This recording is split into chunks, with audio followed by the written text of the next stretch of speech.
Welcome to the Face the Music podcast. My name is Matt and I'm your host.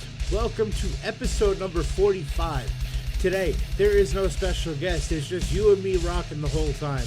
But we got plenty to talk about. We have a fresh and heavy top 10, got some music news and more. Welcome back to the show, everybody. You ready? Let's do it. What's going on, everybody, and welcome back at long last to another episode of the Face the Music podcast.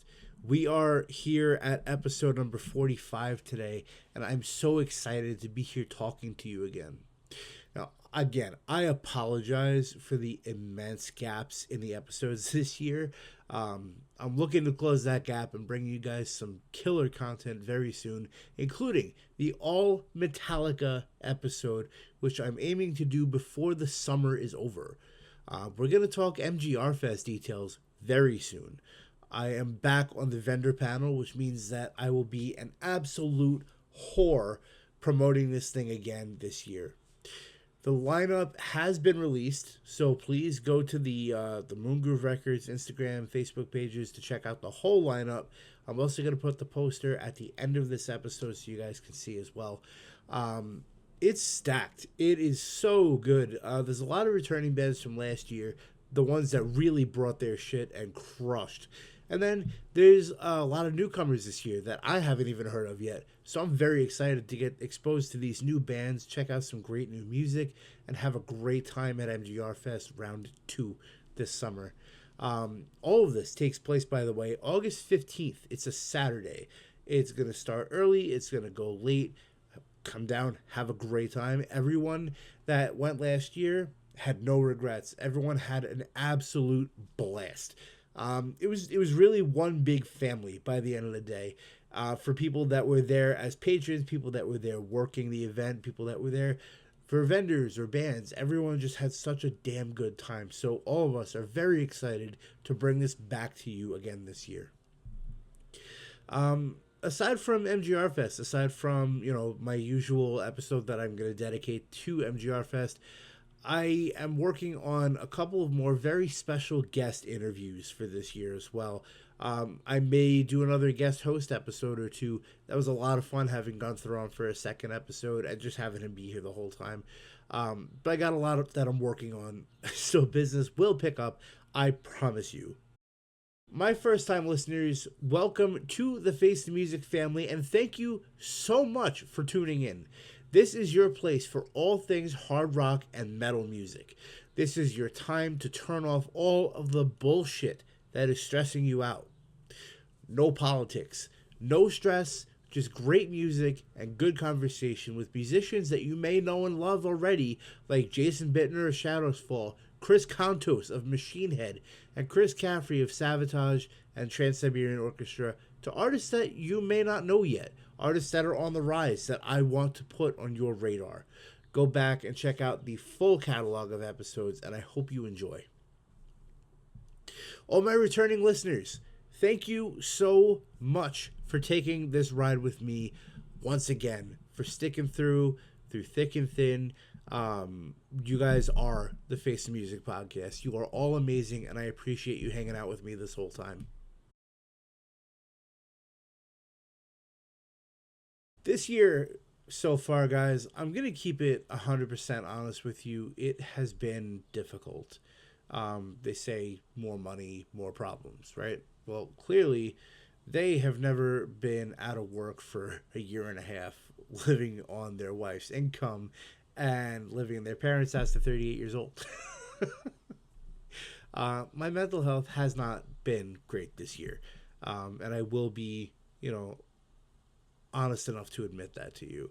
I have been under a gigantic amount of stress and anxiety, even depression, and I've had to take longer breaks between episodes because I don't want to just put something out for the sake of putting something out, just for the sake of you seeing something new. New doesn't always mean shiny, new doesn't always mean good either. And I just want to make sure that, like any content creator out there would be like, you should always be creating, always be posting.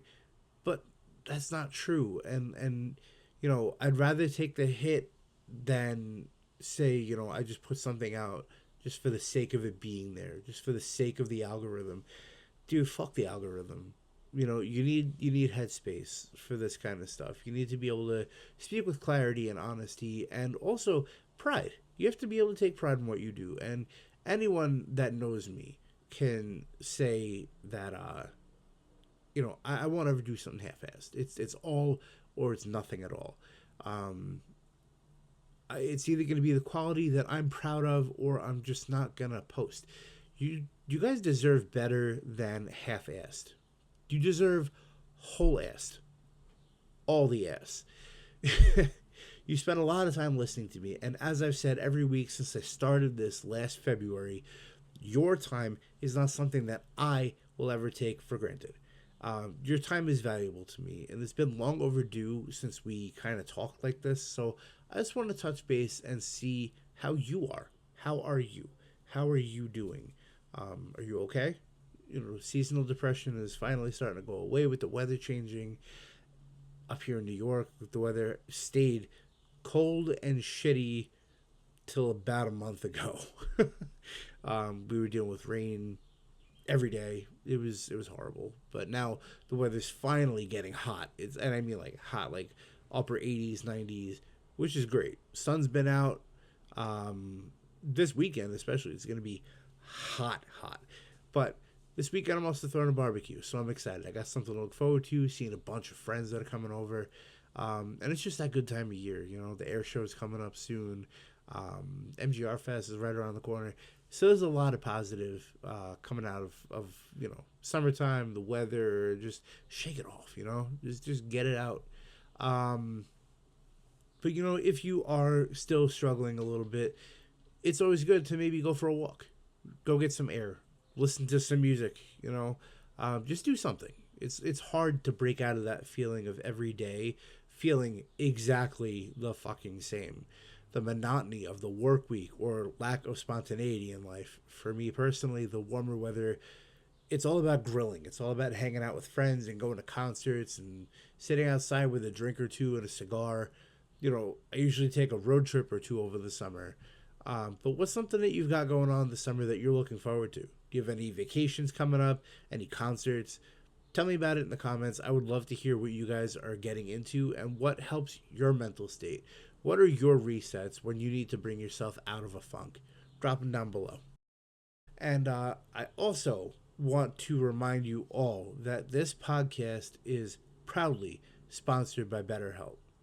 You always have my link in the description of all of my videos. It's in my link tree on my socials, but that's a resource for you. You can find it anywhere that I post. So if you follow me, it's accessible to you. And I also mention it a bunch during the podcast too. Now, guys, speaking of summer sun, getting outside, shaking off the old seasonal depression. Recently, I partnered with Nevin Eyewear, one of the most trusted brands in optics out there.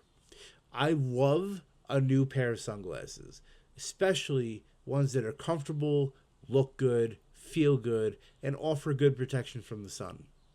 Nevin Eyewear are huge in the metal world.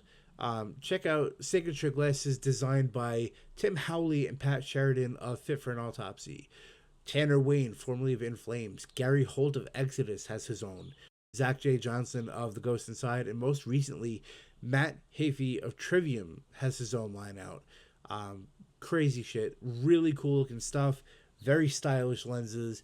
But there's something for everybody on there. And, just head to the link in my bio to buy yours. But also, they run the sickest deal that I've ever heard. If you buy one pair of glasses, you get 2 pairs of glasses for free with your purchase. So add 3 to your cart and you're only paying for 1. Use my link. It helps the podcast out big time. So thank you in advance and enjoy your new look. Okay, my friends, for the first time in what feels like 4 fucking ever, we're going to head to our top 10. This week, we turn up the heavy. There's been tons of great new music dropping, a lot that I have to catch up on still, but what a great time to play catch up on all of this great new music coming out. This week on our top 10, we will be hearing from Ayara, from Motionless in White, Sevelin, Seosin, Korn, The Greater Us, Devil Driver is finally back, Take the Flame, Ladrones, and Split Chain. Kicking things off out of Long Island, New York, we have the heavy, the vibey, the groove metal outfit, The Greater Us. Now, like I said, we're going to be playing catch up here with some stuff, so I saw this band, probably a month ago now at the Devoted Fusion album release show, which fucking rocked, by the way. Big props to Devoted Fusion and every band that played. Oh my god, it was a great show. Amazing lineup. Devoted Fusion crushed it. Keep an eye out for these guys. The songwriting was insane. But back to The Greater Us. The Greater Us came on. They instantly caught my attention. They reminded me so much of Spiritbox. Great sound, great band. They also feature on guitar an old scene friend of mine, Pete, who I haven't seen, since the Logan's Room days. So we're going back probably 10 years at this point. But Pete is definitely someone that I looked up to when I was just starting out playing guitar in bands, in Logan's Room specifically. I would just stand on a stage and play. I had no idea how to put on a show or how to perform. I'm very clumsy. If you guys have ever seen me play, I'm always tripping over shit on a stage. But Pete's a performer. He's not someone who runs around and jumps and does all the crazy shit, but he knows how to perform. He knows how to make you feel what he's feeling when he plays. And I learned a lot from talking to him, from watching him play, and he's still killing it. And that's how I recognize Pete, because he was doing the same thing that he's known to do. He just locked in, he was vibing with it, and it was great. I got to catch up with him after they played as well. So good to hear him making new music with a band. I don't want to throw any shade. I like them a lot better than the other band he was in for a few different reasons. But the entire band, The Greater Us, was an incredible experience to witness live. And I highly, highly recommend seeing them if you have the opportunity. If you don't have the opportunity, at least go on Spotify, go on Instagram, follow them, check out their music, see what they have going on, and keep up with them. Today, The Greater Us are kicking us off at number 10. This is their song, Void Down. At number 9 this week, this artist is a newer one that I found, and another absolutely slamming new metalcore band called Sevelin. This band is insanely good, but they have absolutely no actual info about themselves anywhere on social media, which you guys know is a huge, huge pet peeve of mine. So bands, if you are listening to this, please do yourselves a favor and do people like me a favor. Add a bio. People want to know about you, and you never know who's going to stumble on your page and look for new talent. So, what I was able to find out is that Sevelin is either from New England or they're from Tacoma, Washington. But being as their show dates are all listed for East Coast, let's go with New England. They're a band that's been around for a few years now. Their first single uploaded to Spotify back in 2024, so they aren't brand new, but they're a young band. They have so much groove in their music. The vocalist has tons of control, and everything that I've heard from the band has been heavy as fuck. Hopefully they add more info on themselves, because this is 100% a band that I want to know more about. At number 9 this week, this is Sevelin with Absolute Zero. Number 8, this is another band out of the New England scene, more specifically Connecticut. This also happens to be another band that was at the Devoted Fusion album release show. But my first experience with them was back last October. They were here playing with The Stitched Up and Uchikatsu, which, if you guys don't remember the episode, they are Long Island's best horror metal band. Big shout out to Uchikatsu. They're gearing up for some crazy shit. I'm probably going to have a new song debuting by them very soon on the podcast. But keep a lookout for them. Also playing at MGR Fest this year. Do not miss that. Take the Flame took the stage last October though, and they proved to everybody why they belong on tour, why they deserve to be taken seriously, and why they have what it takes to break through the ceiling when it comes to being in a band. So seeing them play the Devoted Fusion show was a treat, getting to relive what I had already seen back in October. This group actually started off as a solo project for the singer Chris, but originally turned into the 5-piece metalcore / post-hardcore band that we know them to be today, very shortly after. The band lyrically focuses on struggle and defiance, and puts on display every bit of their heart and their soul every single time they step onto a stage. Tons of respect for these guys. They're going to be a name that you want to remember. I really hope they come back to Long Island very soon. And guys, if you're listening, come on the show sometime. I would love to talk to you and get to know you and hear your story. At number 8, this is Take the Flame with The Time Is Now. At number 7 this week, we have the band Iara out of Lancaster, Pennsylvania. This metalcore quintet began back in 2024 and has since been working their asses off to make a name for themselves.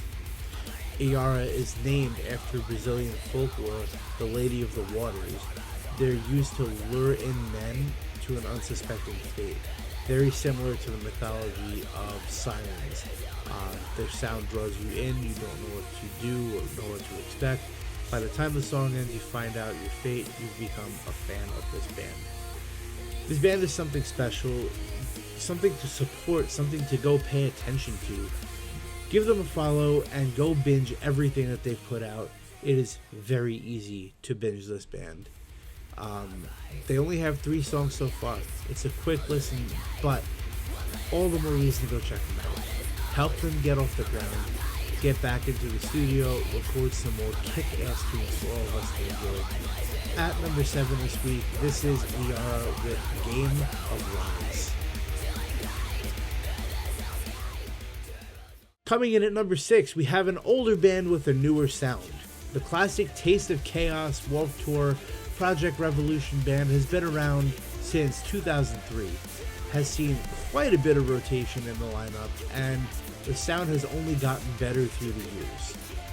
Back in 2024, the band recruited former As I Lay Dying guitarist Phil Esgrasso, and rounding out the remainder of the 2026 lineup, we have Bo Burchell doing rhythm guitar, piano, keyboards, Chris Sorensen on bass and backing vocals, Alex Rodriguez on drums, Cove Reber on lead vocals.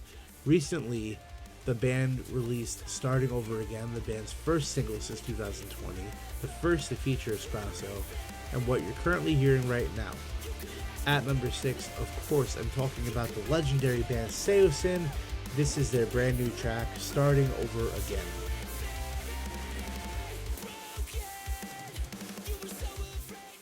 At number 5 this week, this is a band that I'm only just finding out about now, the band Split Chain. They're straight out of the UK, and just last year they dropped their debut full-length entitled Motion Blur. The band has been around since 2023, and before dropping Motion Blur, they only had singles leading up to this release.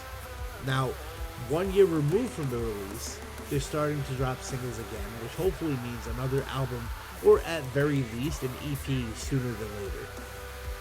Another band to put on your radar, Go give a follow. Stay up to date with all things. At number 5 this week, this is Split Chain with Sylvia, I Won't Belong to You.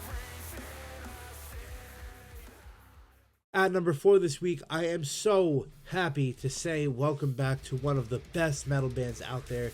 Mr. Dez Fafara and Devil Driver have returned with a rager of a single entitled Dig Your Own Grave. They also announced a brand new album, Strike and Kill, which is due out July 10th of this year. This album and single is the first new music we get from the band since 2023's Dealing with Demons Volume 2. Dez has gone through a lot in the last 3 years, from health issues to his wife's health issues, reigniting Cold Chamber. It's been a busy 3 years for Dez, so join me in welcoming back a true legend of the metal scene. At number 4, this is Devil Driver with Dig Your Own Grave.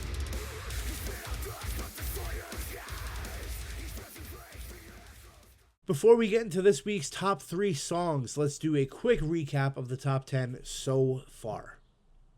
At number 10, we had The Greater Us with Voidbound. Number 9, Sevelin with Absolute Zero. At number 8, we had Take the Flame, The Time Is Now.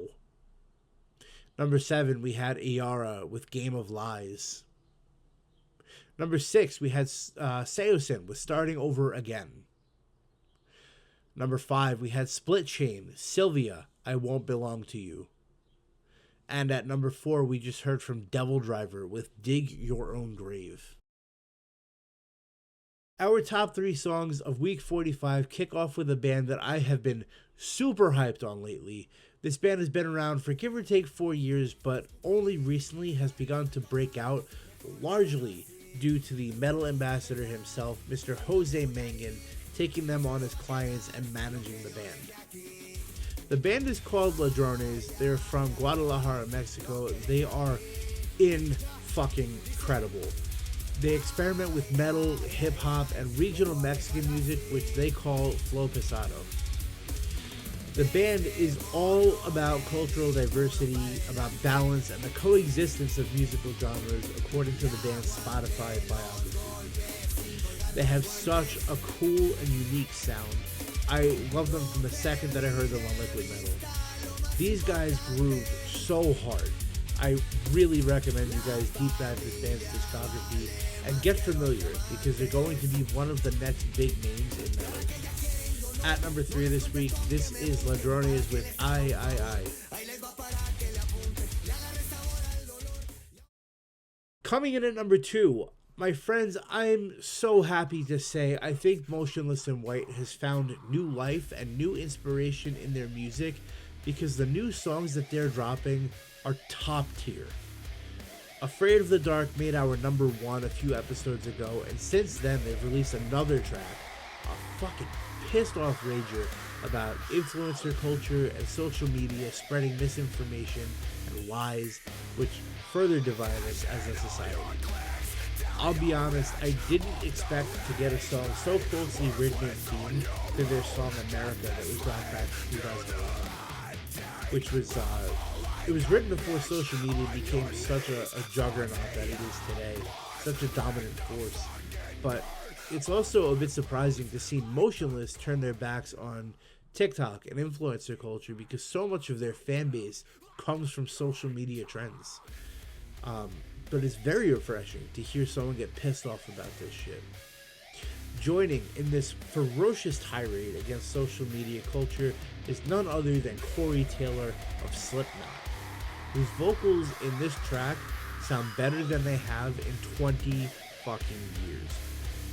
This is our number 2 song this week. It was hard to pick a number 1 between our 2 and 1. But this is Motionless in White featuring Corey Taylor at number 2 with Playing God. Finally, our number 1 song of week 45. Some of them call them the pioneers and the grandfathers of nu metal. Some call them the kings of nu metal. They are legends in the metal world, and they got their start all the way back when grunge was ruling the world. and they created the movement that would go on to destroy the genre. The band is Korn. Korn's debut album came out in 1994. It was self-titled, and it propelled the band very quickly to being one of the biggest metal bands on the scene.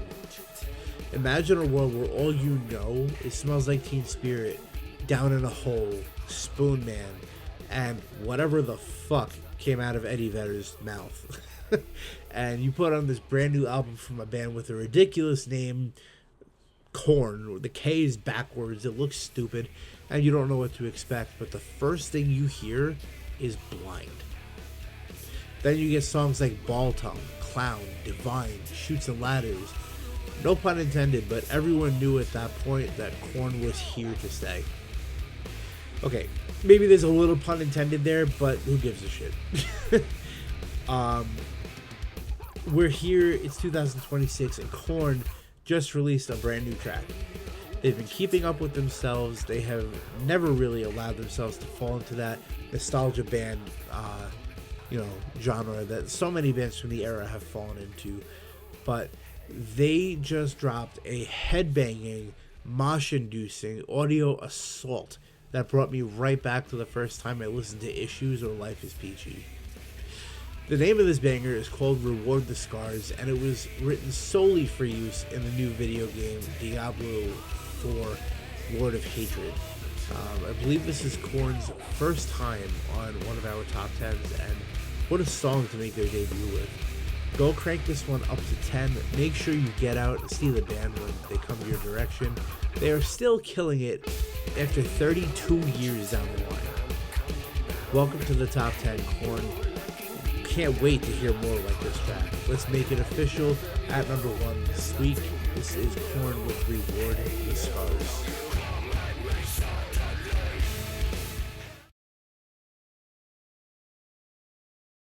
Every week, I am proud to feature both signed and independent bands from all over the world. From the USA to Japan, from the UK to Australia, and beyond. I find a lot of bands, but I only deliver the best of the best directly to you. It's my favorite thing about doing what I do. Supporting music is something that I am extremely passionate about, and I do it because if you're listening, we share that passion. Go follow the bands that you heard today. Let's help them grow together. You can find the Face the Music Top 10s playlist featuring all of the bands right here on the podcast by either searching Spotify or scanning the code that is on your screen now.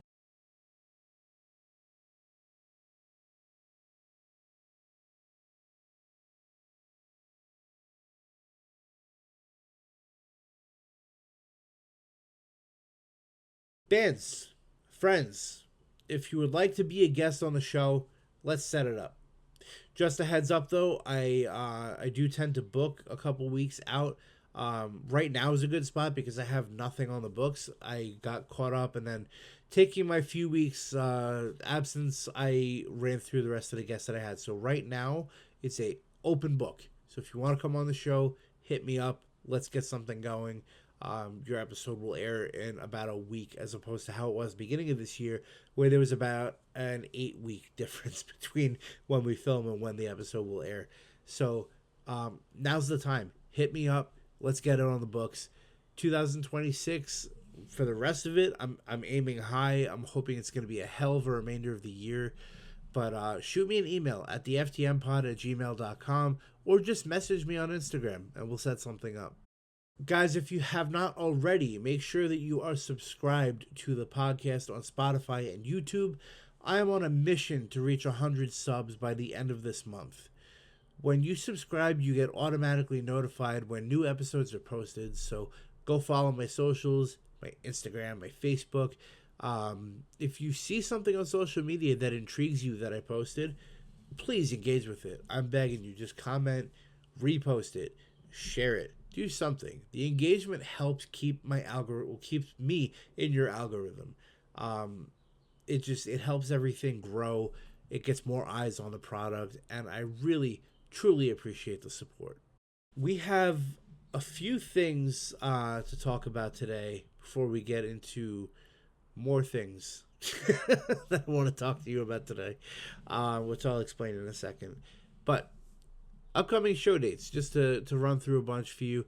In just 2 weeks, Project Zero, my Linkin Park tribute band, is playing Nostalgia in Bethpage alongside BYOB, Long Island's only System of a Down tribute band, and Therapy.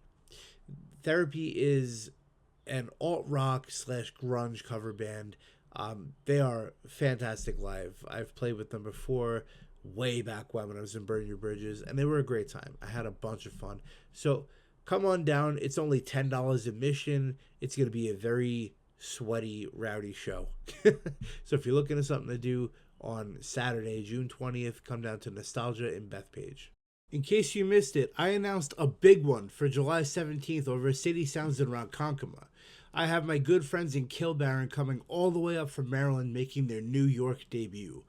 I am so excited to finally meet these dudes. I've been jamming their music on the podcast for a while now. I interviewed them last year, and man, what a good bunch of guys. I'm so happy to be able to host the show alongside Moongroove Records. Kilbarron are also bringing their good friends in Astrocats along for the ride, and we're bringing some of the best that Long Island has to offer in our own talent pool to round out that bill. We have my longtime homies in Path We Choose headlining the event, and we also have Raminer as well. There's one more band that has yet to confirm, so as soon as they do, I will let you guys know about that and update the flyer. You can find all that on social media, and I'll post about it in the next episode as well. I love all of these bands. It's going to be an amazing night. We will also most likely have Fat Boys Barbecue Bus return for this show, so get excited. Some of the best brisket that I've ever had, and it was on a food truck of all places. They did super well at the March 28th show that we hosted for Project Zero at City Sounds. They made a killing. Everybody ate. Everybody loved it. They've been in such high demand for every show that I've done since, so I'm hoping to have them back. But we will have some sort of food truck there, if not them. But again, I will present that to you in the future as well. $18 day of show, cash or Venmo is accepted. This will be a 16 and up show as well. Delaware, Maryland, Project Zero is headed your way very soon. August 7th, August 8th. I have a lot more info coming your way in just a little bit with that, but just be on the lookout. We are heading to your town.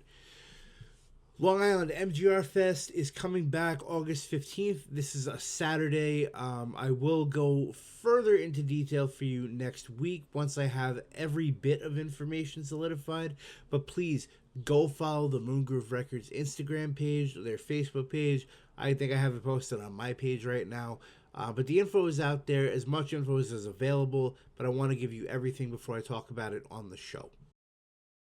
Since we last talked, there has been a lot of shit in the music world happening that's worth discussing. First of all, the long-anticipated, heavily rumored Slipknot album, Look Outside Your Window, officially has a worldwide release date, rather than just remaining a Record Store Day exclusive. The release date is going to be June 12th, 2026. By the time this airs, it should be towards the end of the first week of June. So next week, we'll actually finally have this album in our hands. This is not a new Slipknot album. From what's been said by Sean Crahan, this album is not what fans are going to expect it to be. It is not going to be a heavy, crazy psychosis of an album, but more of an introspective and deeply written album. Which, truth be told, us Slipknot fans are pretty used to not getting what we want by now. So, take it as it comes. The new shit's on its way, I'm sure. But keep an open mind when listening to this one. And please let me know what you think. I want to talk about it. The album's existence has been rumored for literal years now. It's changed. The release date has changed many times. The stipulations have changed many times. But it looks like the wait is finally over. 3 of the vinyl variants are already completely sold out as well. So, are you going to get this album? Are you planning on buying it or streaming it? What do you expect from it? Let me know in the comments.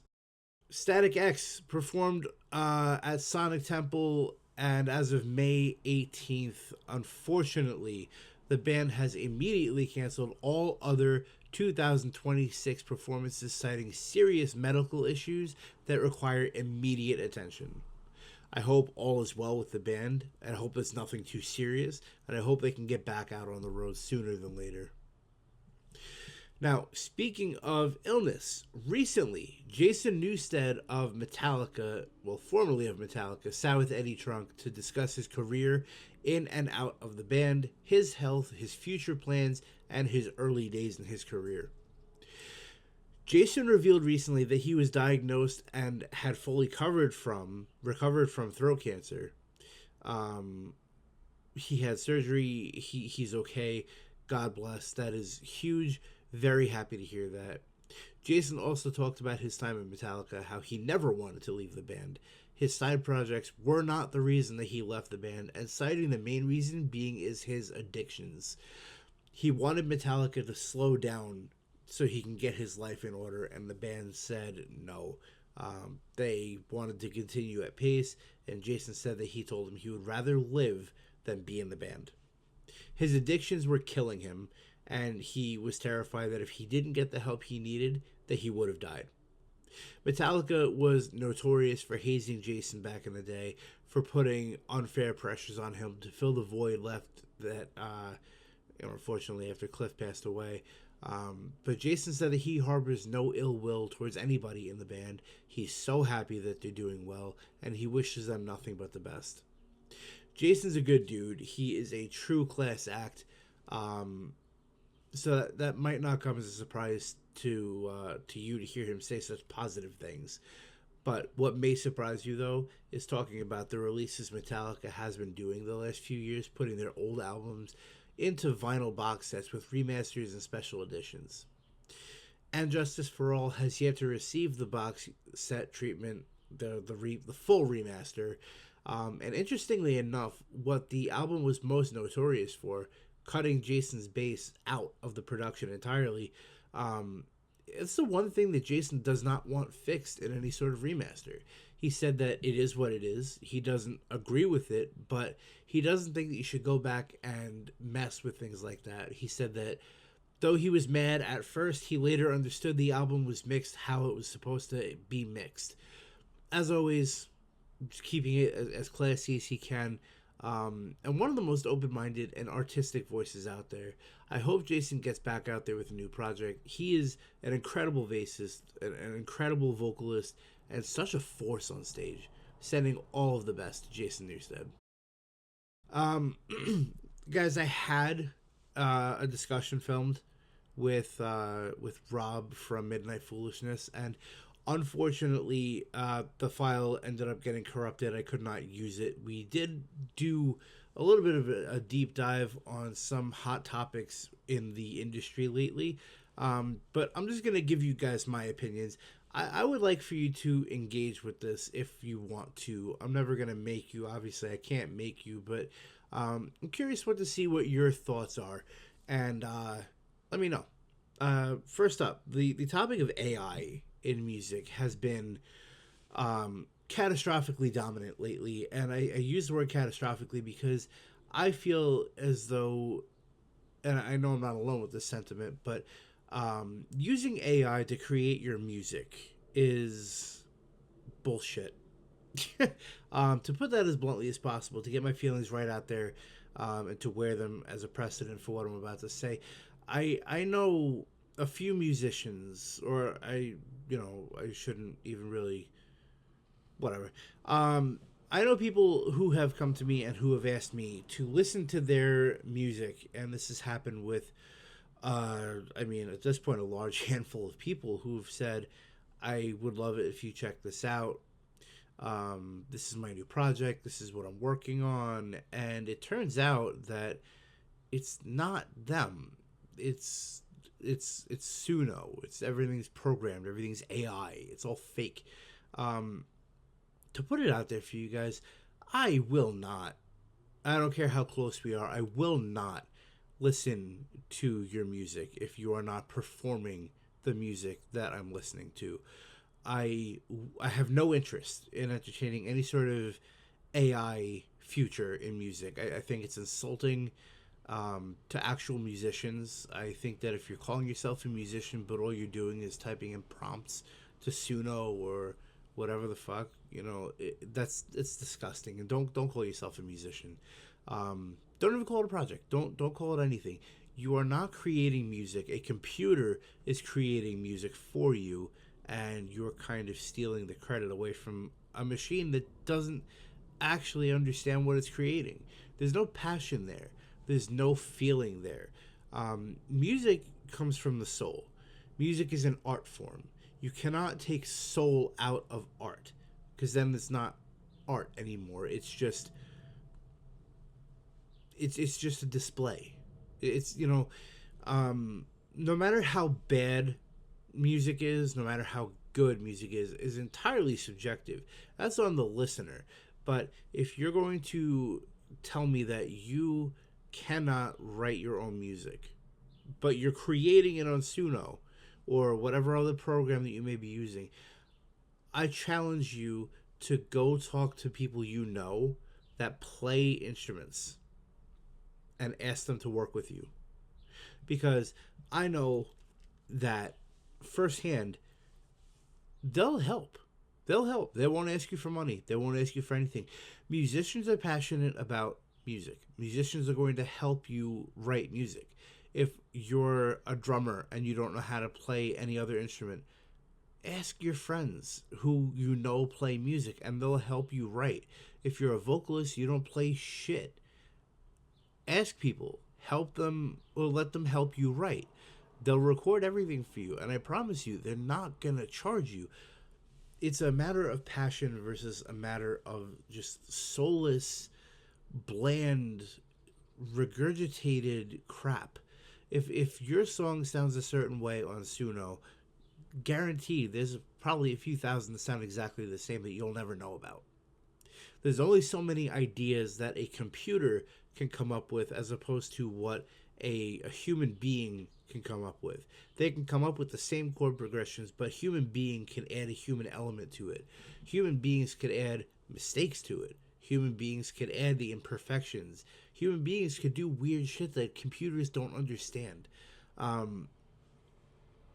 think that if you're going to call yourself a Suno musician, I think that you should stop there, personally. I can never support it. I can't. So if you are an AI artist, please save the message. Do not hit me up. Do not ask me, because not only am I not going to feature it on my podcast, I'm not even going to turn it on. I know that may sound harsh, but I have more respect for music than that. I have more respect for the people who are out there grinding their asses off every day doing this shit, writing their own music, recording their own music, going out and touring. Like, there's people that I'm very close with that are gigging every single weekend, who are trying to make music their career, who are trying to make music something that other people can celebrate with them. And for anyone to just sit on the computer and type in prompts and get a result back and say, look what I did, you're a fraud. You really are. And again, I'm sorry if this is so harsh, but it's just, it's disgusting. The fact that I can't go a day without encountering some sort of pseudo group on Facebook talking about how they're all musicians and talking shit about actual musicians. I'm like, you're not in a place to do that. You're not in a place to talk shit on people who actually know how to create music. It is a skill. It's learned. It's practiced. There's a reason why real musicians never stop practicing, because you're never going to be good enough. You're never going to be good enough. You have to grow your skill set. You have to earn that. You have to earn being called a guitarist or a bassist or a vocalist or a drummer. You have to earn that. So for everyone who's out there earning that, to know that someone else is taking the shortcut of just typing what they want to hear in and saying, I want this song in the style of Avenged Sevenfold, and then it comes out and people are like, oh my god, it's so good. It's not good. It's fake. It's not real. It's not real. This person will never get on a stage and recreate what you're hearing. This person will never be able to. They'll never be able to take it on tour. They'll never be able to to promote the right way, they'll get streams because it's horseshit, but they're allowed to stream. You know, we could have AI music that wins Grammys in the future. We could have, as much as I hate pop artists, as much as I can't stand Sabrina Carpenter and Taylor Swift and Billie Eilish and Chappell Roan and all them, they still show up to their shows. They still perform, whether they write their own music or not. They still perform their music. There's still a face that you see at every single show. There's still a voice that you hear on every single record, whether they write their lyrics or not. That's still them. They're still making this a career. And whether I care to admit it or not, pop music is extremely popular. That's why it's called pop. You're going to see these artists filling up arenas and stadiums, and you're going to see them gaining massive exposure and popularity. They're going to be millionaires if they're not already. An average pop star will be a millionaire in 2 years as long as they keep grinding. Different with rock and metal, different with the underground scene, but at least they're grinding. Then you have these other people who are going to take full advantage of some shit that they didn't even do and pretend like they're doing it. That's insulting. That's disgusting to me. And like I said many a time in this rant, I will not support that. The next thing that I wanted to talk about was the tying into blue dot fever. And I don't know if you guys have heard about this yet, but it is an expression that's being used more and more lately. It's the idea that, popular artists are selling the tickets on Ticketmaster, Live Nation, whatever. But fewer and fewer people are buying tickets. So whereas you'll go to like a map on Ticketmaster, you get to select your seat. You'll see blue dots, right? You get to pick the blue dots, and that's your official Ticketmaster seat. Purple ones are resale. Keep that in mind. Blue dot fever now is an expression that's being used for shows that are not selling. So there's more blue dots than purple dots, meaning people aren't even buying them to scalp them. People aren't even picking these up because it's not even a hot button item anymore, or a hot ticket item rather. People are just not buying.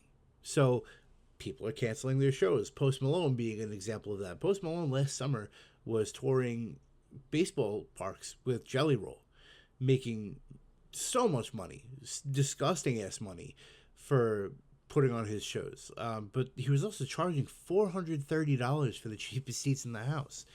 People can't afford that shit anymore, especially with everything going on in the world, the economy being what it is right now. People can't fill their gas tanks for under $70, but artists are still charging the same money to go see them for a couple hours. Is your time really worth paying $430 for 4 hours?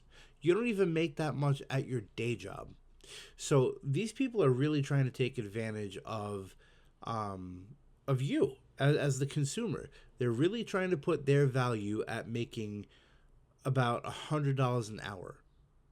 And let's be honest here, it's rare that you find an artist that's worth that kind of money, that could really blow you away, to say, I know that I spent $400 for 4 hours, maybe 5 hours of my time, and I had a great time. It was worth every cent. For me, Metallica is the only band that I'm willing to spend over $200 on. That's it. And I know I'm going to spend money on the floor. I'm going to get as close to the stage as possible, but that's my favorite band in the entire world. That is the only band that I'm spending that kind of money on. And I made that promise to myself. And it used to be I won't spend more than $100, and then everything happened with the economy. Now 200 is the new 100, and that's disgusting too. But that's why people aren't buying tickets to shows. That's exactly what's happening. Is that people are too poor to afford tickets to go see their favorite bands anymore. But also, I mean, this is entirely dependent on genre.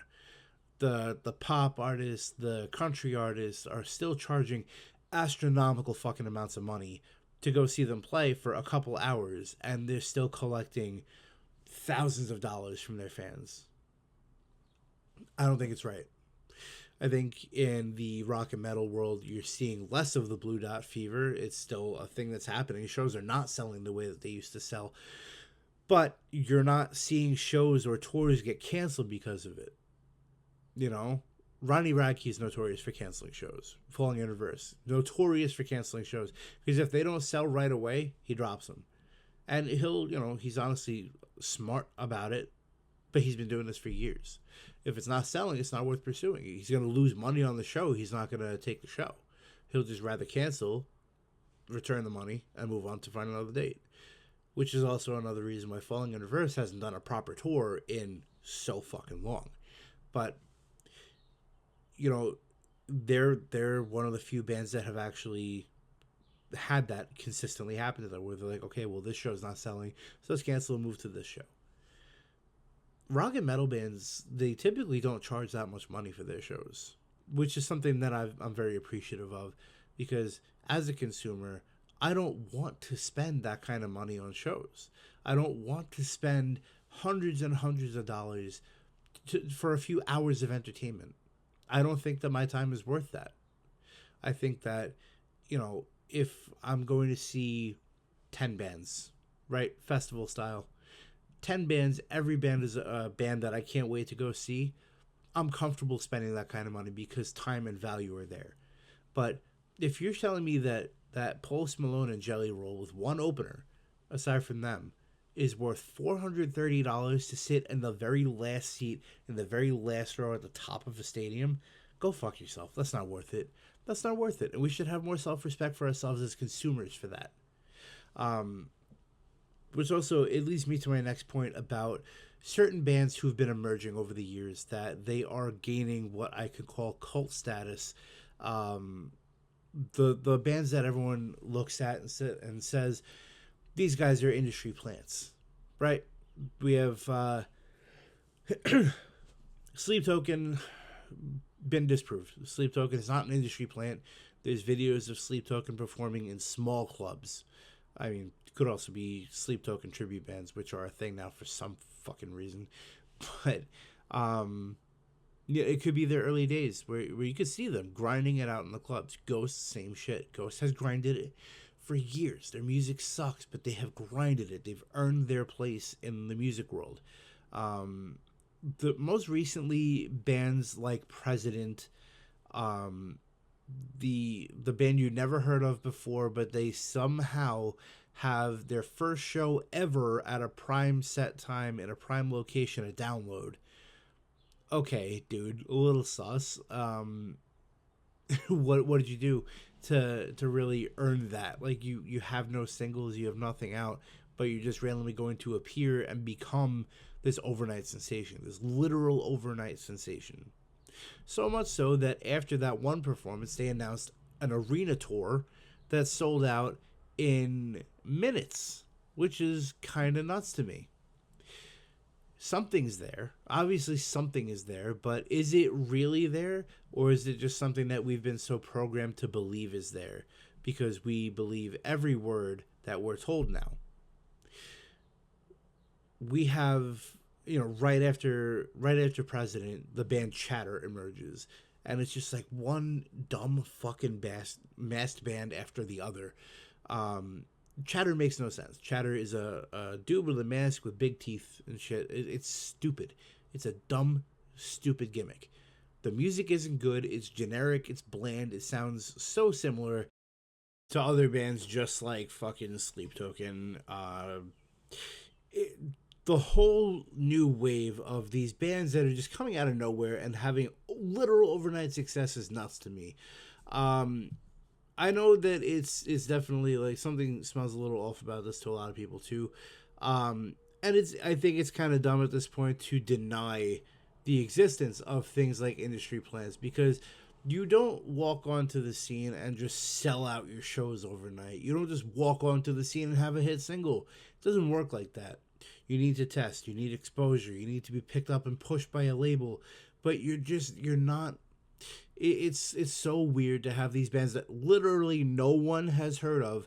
No one has seen them on a local or indie scene. And they're just somehow making their debut on like Octane or making a debut at a festival or whatever. Just smells weird to me, dude. It really does seem a little sus. But a lot of this, like how I said, we're like kind of wired or programmed to believe this kind of stuff now. Some people really do take it to a new level of extreme. Some people take a band like Sleep Token and they put them on like a deity level, you know? The obsession of people is also ruining any chance that these bands have at normal fan bases. And I use the word normal in every possible sense of the word. Sometimes, you know, you go to these shows, you see the fans of these bands, and the fans are what kills the band. And classic case with this is Sleep Token. Sleep Token's not a terrible band. They're not a metal band. I will put that out there right now. They are not a metal band.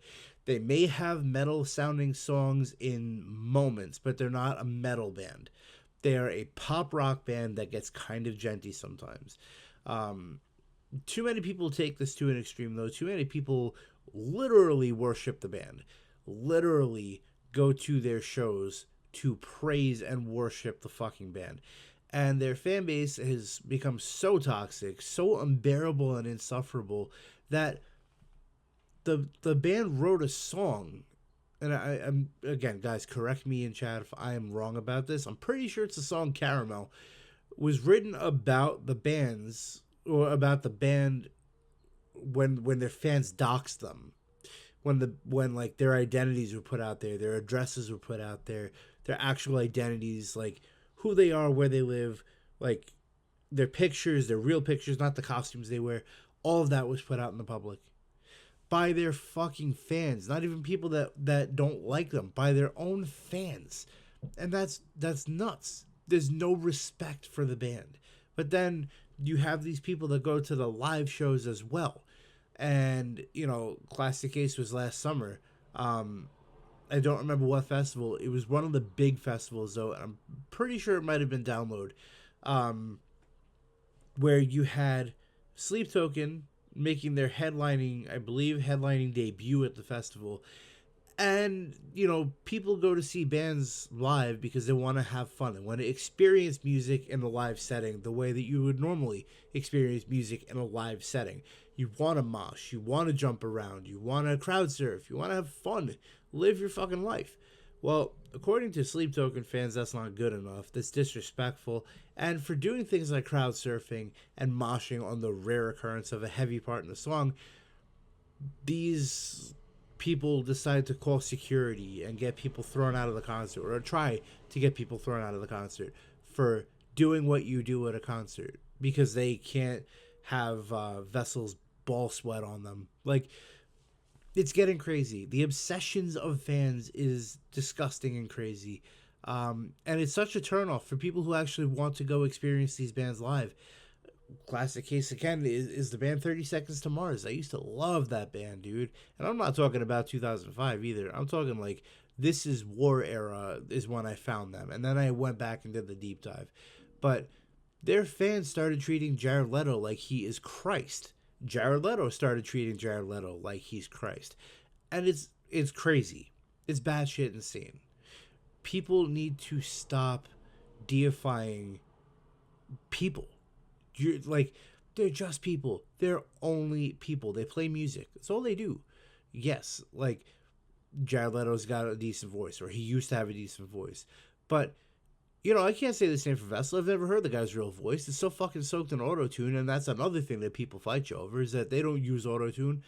They do. They do. And it's okay to say they do, because it's so fucking obvious they do. Use your ears. It's right there. You'll never hear that man sing a normal note in his life. You'll never hear it recorded. You'll never hear it live. Everything Sleep Token does is auto-tuned. Everything President does is auto-tuned. You can hear it. Like, and it's a thing. It's a thing that's been in metal music for a long time. So I don't know why people all of a sudden so, like, up in arms about, you know, oh, they're using this. Dude, go back to, like, 03. Every single metal band, every mallcore band was using auto-tune for something. It's a stylistic choice. You know, if he can't sing, he can't sing, and he needs it, he needs it, but it's a stylistic choice. But you can hear it, and you should never deny what an artist is doing, even if it's that obvious and apparent, just because you don't want it to be true. Sleep Token is huge. Do I think that they should be. I think that I know they've paid their dues. I wish that their music was better. I wish that they fit the mold a little better. Um, Incredible musicians in that band. But, I could see them hitting arena level. They've been around long enough. They've had the success. They deserve the arena level shit. President walking onto the scene doesn't deserve arena level. Club level. At best, club level. Should be seeing the inside of an arena for years. Chatter, who in the fuck is Chatter? Why is this a thing that's even on the scene? It's another shitty gimmick mass band with nothing to offer. Which is, something else entirely, is the overall quality of bands has taken such a dive through the years. And I'm not talking about like the bands that have been consistent in like dividing fan bases. Like you have Godsmack. They're formulaic. They follow the formula. It's generic. It's boring as hell now. Every time they put out a new song, when they were putting out new songs, sounded just uninspired and boring. But it was the same formula as every other song. Breaking Ben has not had anything interesting in 20 years. Everything sounds the same with them. Everything, because they follow the same formula. But the quality is listenable. At least to me. But then you have these other bands that are coming out. And it starts with, Bring Me the Horizon's been out there for a million years. But their recent, like, pop metal shit they've been doing for the last 10 or so. So many other bands follow that same structure now. So many other bands are in these overproduced, just unrealistically sounding groups and putting out these records that, like, it's not just a couple bands that sound the same now. It's the dominant majority that sound exactly the fucking same now. And I'm someone who, like, I could appreciate a polished album. I really can. I can appreciate bands that want to take their production to that next level, to have things like electronics, to incorporate certain, vocal stylings or vocal effects or whatever. But when you have, we'll call it 10 bands coming out, right? 10 new bands release 10 new singles, and all 10 sound exactly the same to the point where you can't distinguish a new band, that's bad. That's not a good thing. That's not innovative. That's not new. It's rehashed. It's old. It's stale. It's already stale. It's a style that's been around for a couple years. It's already gone. It's already dead. But like bands don't bring the balls anymore. Bands are too afraid of sounding different, so they want to sound like everybody else. And ironically, that somebody else they want to sound like roots back to Bring Me the Horizon. I don't know why that is. They're successful, but no other band is going to hit Bring Me levels of success by sounding like Bring Me. They're going to sound like Bring Me, and they're going to be the festival openers. Bring Me did something that no one else was doing. That's why they are who they are. Gojira was doing something no one else was doing. That's why they are who they are. Slipknot, Maiden, Machine Head, all these bands were doing something that nobody else was doing, and that's why they are where they are. It's criminal that bands like Avatar are not at that level, or, bands like Orbit Culture are not at that level yet, but I do believe they will be one day if they keep going in a positive trajectory, and not trying to sound like every other fucking band that's in the deathcore scene or in the melodic death metal scene. You have to stand out. You have to do what you can to stand out. And what kills me is that I can look past the overconsumption of bands like this, but that's on the radio. What truly bothers me to my core is when I go to a local show and the local bands are trying to sound like this too. There's such an oversaturation at this point. We're past where we're full with bands like this. Stop trying to sound like the bands you hear on the radio. First of all, the bands on the radio don't even write their own shit. Second of all, there's nothing unique or new about them. Third, they're unrelatable. And fourth, most importantly, it's just for money. Like, if your goal with music is to do it just for money, then hire a producer, have no identity, be compared to every other band in the genre, be called things like Octane Core. Don't be proud of it. But someone else is going to write your music the rest of your career. You're always going to be following a trend the rest of your career. You will never have your artistic integrity intact the rest of your career. Be different. Write a song differently than everybody else. Write a fucking song. Sit down with a guitar. Sit down with a piano. Work it out. Don't just say, hey, I want to write a song in the style of, because then you might as well just be using AI. It all ties in. It's all cyclical. Unfortunately, this is what's happening in the music industry right now. And you wonder why we can't get rock and metal recognized by the Academy anymore. You wonder why we can't get rock and metal put back into the positive light. Because it's a new age of rebellion by sounding exactly the same as everybody else. So it's the most conformist era of a non-conforming genre that has been conforming consistently through the last 30 years. You have legendary bands like Korn who have tried to dabble in this new sound. Slipknot has tried to dabble in this new sound. And I just don't have the stomach for that kind of shit. You have Slipknot and Korn, dude. The two bands that were responsible for the biggest movement in metal since metal. And they're trying to sound like generic money-making, we want to keep selling out the arenas, so we're going to appeal to the TikTok crowd type shit. Slipknot's not a fucking thirst trap. Korn is not a thirst trap. Save that shit for bands like President. Save it for Sleep Token. The bands that... The true fans of metal music, the true fans of hard rock and rock, they're not going to go to those shows. Some of them may. Some may want to experience it. But most of the time, dude, like, all I see online is just girls with no self-respect for themselves, just filming themselves half naked at concerts and posting it online for views and clicks. What the fuck are we doing? What are we doing? Why is this a standard in the society?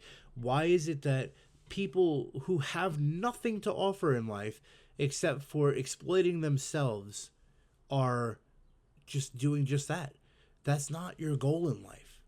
That's not your goal. Why don't you pick up a guitar and try to learn? Why don't you try to do something with music if you love music?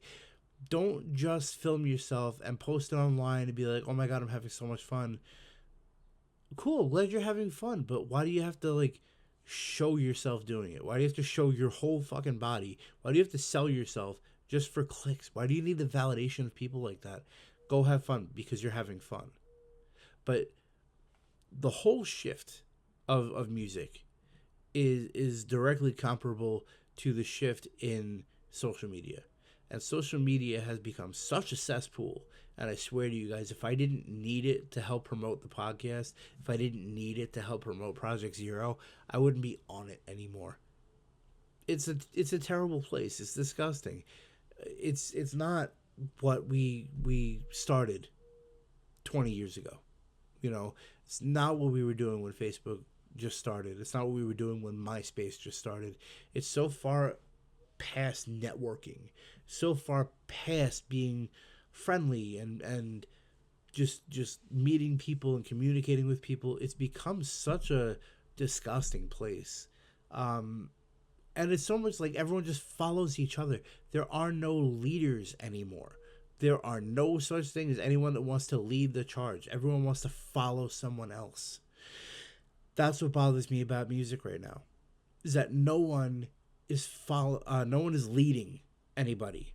Nobody wants to be different and say, I'm going to go that route. We have 40 bands that are going this way. I'm going to go that way. No one does that shit anymore. No one. It sucks. It makes music harder and harder to listen to. It makes trying to find new music harder and harder. there's a reason why I am digging into local scenes to try to find as many bands as possible. Because if there's any hope for bands that are trying to grow and trying to get out of their local scene, it's going to be the guys that are grinding their fucking asses off, making no money doing this. The guys that are piling into the back of a van, risking all their shit getting stolen every single weekend. Going out to clubs, playing to 10 people, playing to 2 people, playing to 150 people, doesn't matter. Those are the ones that are grinding. Those are the ones that are leading the charge right now. And I gotta tell you, those bands are decreasing by the day. People think that you can get rich doing music. People think that you could just start a band and sound like something and you're going to be successful and you're going to be famous and you're going to be rich. If you don't have talent, you're not going to be anything. You're not even going to get off the ground. And I hate to be the one to tell you guys this, but if you think talent is just sounding like somebody else, you're never going to make it. You have to be different. I'm begging you, if you're a musician and you're listening to this, if you are someone using AI and listening to this, stop. Stop. Do it the right way. Talk to people in your scene. Collaborate. Network. Stop trying to sound like somebody else. Try to sound like you. Write a song in your style. This way we can avoid things like tickets to shows not selling. We could avoid things like industry plants where people are just showing up and making money for nothing because they sound exactly like everyone else. We should be doing everything we can as a metal community to guide these future bands, to show them the respect they deserve, to show them that they don't have to sell out. Because it's crazy to think that you're selling out before you're even offered something to sell out to. Normally, selling out is sacrificing what you were for something that you will be. People are just starting out by selling out now. And it sucks. It's terrible. It's something that I hate. And I really... I've been keeping this bottled up for a long time, but like I'm at a breaking point with music now where it's like I don't want to support bands that aren't real. I don't want to support bands that are just trying to be as unoriginal as humanly possible. And quite unfortunately, there's just far too many of those. I do want to know what you guys think about all this. I know it's been a lot. I know it's been a pretty lengthy rant. But you know, it is thought provoking. It is something that I think that all of us can benefit from hearing objectively. And I want to excuse me, I want to know, where are you guys at? What's your mindset with all this? With AI, with Blue Dot Fever, and like fan obsession in music, and is it justified? Are you okay with the quality of music? Like when you turn on the radio, are you happy with everything you hear, or are you skipping around to a bunch of stations to avoid what you're hearing? Industry plants is another big one that we talked about today. But drop it in the comments. Let me know what you think. And if you want to come on in a future show and discuss any of this or all of this with me, I'll be more than happy to. I'm not just trying to yell into the echo chamber here. I'd love to hear something if you disagree with me too. Don't be afraid to comment, but leave it down below. But for today, my friends, that's going to wrap things up. So I want to say thank you so much for sticking with me. I appreciate your time.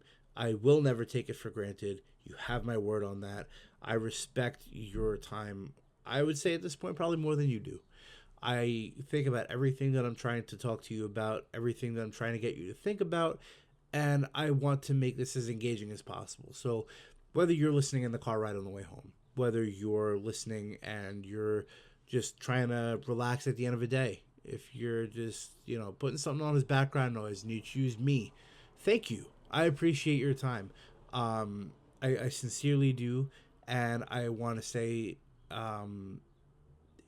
since it's been about a month since we've talked, I'm sorry for that. And I hope you understand why. I hope you understand that I had to take care of me a little bit, and I encourage you to do the same. If you're struggling, nothing else matters other than you. So make sure that you keep your mind in a good place. Your headspace is always where it needs to be, because that's how you end up getting productive. That's how you get shit done. But again, thank you so much for sticking through with everything with me. There will be so much more to come. The summer is just getting started, and I'm working on a lot of shit that you guys want to keep your eye on. So, with that being said, my friends, thank you so much for tuning in. You have been listening to the Face the Music podcast. Be well, everybody. Be safe. And I will see you again soon next week. Peace.